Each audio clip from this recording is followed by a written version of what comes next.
আসসালামু আলাইকুম। কলম্বোতে ২য় এবং শেষ টেস্টে আজকে মাঠে নামতে যাচ্ছে শ্রীলঙ্কা এবং বাংলাদেশ। ১ম টেস্টটা কিন্তু ইতিমধ্যে ড্র হয়েছে এবং ওই টেস্টটা বাংলাদেশে যদি একটু ক্যালকুলেশন থাকতো এবং ব্যাটিং অ্যাপ্রোচটা যদি ভালো হতো তাহলে কিন্তু আমরা ১-০ তে এগিয়ে থেকেও কিন্তু ২য় টেস্টে নামতে পারতাম। সেটা আর হয়নি। সেটা নিয়ে আসলে আক্ষেপ করে লাভ নেই। আমাদের কে নেক্সট ম্যাচে অবশ্যই এখানে হচ্ছে ঘুরে দাঁড়াতে হবে। বাংলাদেশ কিন্তু টেস্ট চ্যাম্পিয়নশিপে ১ম ম্যাচটা ড্র করাতে খুব ভালোভাবে শুরু করেছে। এখানে শ্রীলঙ্কার মাঠে গিয়ে ড্র করা সেটাও কিন্তু খুব একটা খারাপ রেজাল্ট হয়নি। কারণ জিম্বাবুয়ের এগেইনস্টে কিন্তু আমরা সিলেটে টেস্ট ম্যাচ হেরে গেছিলাম এবং পাকিস্তান এবং হচ্ছে আরব আমিরাতের কাছে সিরিজ হেরে যায়। এরপরে কিন্তু আ এই টেস্টে আমরা ভালোই খেলি। শুধু ওই ব্যাটিং অ্যাপ্রোচটা যদি আরেকটু ভালো হতো হয়তো রেজাল্টটা অন্যরকম হতে পারত। ২য় টেস্টে মাঠে নামার আগে বাংলাদেশের স্কোয়াড একটা পরিবর্তন অবশ্যই হতে যাচ্ছে। মেহেদী হাসান মিরাজ আসতে যাচ্ছে। এ ১ম ম্যাচটা কিন্তু মেহেদী হাসান মিরাজ অসুস্থতার কারণে খেলতে পারেননি। তো ২য় ম্যাচে তিনি কিন্তু ফিরতেছেন। যতটুকু জানা গেছে তিনি কিন্তু ফিট আছেন এবং আর কোন সমস্যা না হলে ২য় টেস্টে কিন্তু তিনি থাকতেছেন। এবং মেহেদী হাসান মিরাজ ফেরাতে কিন্তু আমাদের টিমটা আরেকটু ব্যালেন্স হবে। একটা বোলারকে আমরা বেশি খেলাতে পারবো এবং একটা জেনুইন ব্যাটসম্যানও কিন্তু খেলতে পারবে। যেহেতু শ্রীলঙ্কার পেসগুলা কিন্তু 4 এবং 5 ডেতে বোলিংটা কিছুটা ধরে স্পিন বোলিং বিশেষ করে সেক্ষেত্রে মেহেদী হাসান মিরাজ কিন্তু ভালো একটা অ্যাসেট হতে পারে। তো মিরাজ আসার কারণে কিন্তু এখানে হচ্ছে ব্যাটিং অর্ডার ওলটপালট হতে পারে। কারণ মিরাজ খেলবেন কার জায়গায়? লিটন কুমার দাসের জায়গায় নিশ্চিত নয়। লিটন কুমার দাস কিন্তু অফ ফর্মে থাকলেও মেহেদী হাসানের পরিবর্তে নেমে কিন্তু ভালো একটা ইনিংস খেলেছেন। 90 করেছিলেন ১ম ইনিংসে। তো লিটন হয়তো এ যাত্রায় টিকে যাবেন। মুশফিকুর রহিমের কথা হচ্ছিল। তিনিও কিন্তু ১৫০ এবং প্লাস ৪৯ রানের একটা ইনিংস খেলেছেন। তো আ আ তাকেও নিশ্চয়ই বাদ দেওয়ার কোন সুযোগ নেই। এখানে এনামুল হক বিজয় কিন্তু ২ ইনিংসে খুব বাজে ব্যাটিং করেছে। তাকেই হয়তোবা ছেঁটে ফেলা হতে পারে। এনামুল হক বিজয় যদি না খেলেন সেক্ষেত্রে আমার কাছে মনে হয় নাজমুল হোসেন শান্তকে দিয়ে ওপেনিং করানো হতে পারে।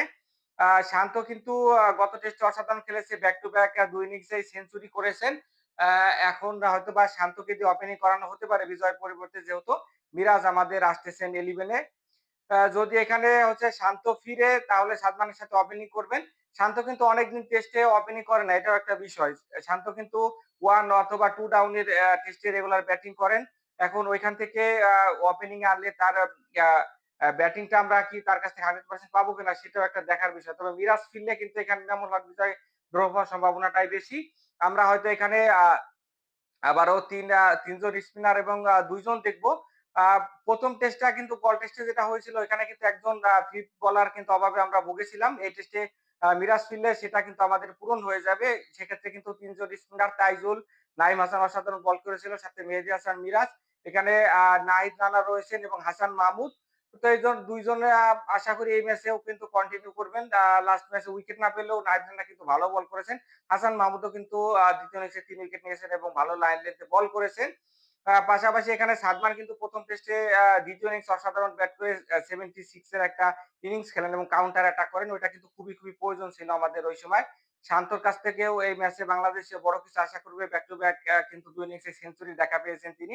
মুশফিকুর রহিম কিন্তু ভালো ফর্মে আছেন। ১৬৩ পাশাপাশি ৪৯ করেছিলেন। সেকেন্ড ইনিংসে তিনি কিন্তু আরো তার ক্যারিয়ারের শেষ দিকে আরো একটা 100 করতে চাইবেন এই কলম্বোর মাঠে। মমিনুলের কিন্তু ফর্মে ফেরাটা আমাদের খুব জরুরি। মমিনুল কিন্তু আমাদের টেস্টের অন্যতম একজন সেরা ব্যাটসম্যান। তো ২ ইনিংসে ভালো শুরু করলেও ইনিংসটা বড় করতে পারেনি। আশা করি এখানে তিনি ভালো কিছু করবেন।